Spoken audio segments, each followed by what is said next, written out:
Do you think the moment that it was decided by President Biden to withdraw the last 3,000 troops from Afghanistan, leaving the capital Kabul, leaving behind an estimated $85 billion worth of prime American military equipment, was that the moment that our enemies saw weakness?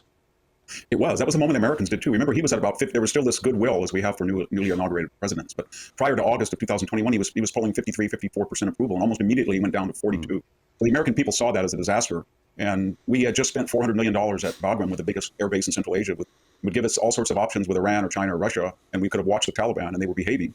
And we fled in the greatest humiliation since Saigon, and we left our allies hanging without notice. We left thousands of American contractors, tens of thousands of sympathetic Afghans who were murdered or sought out.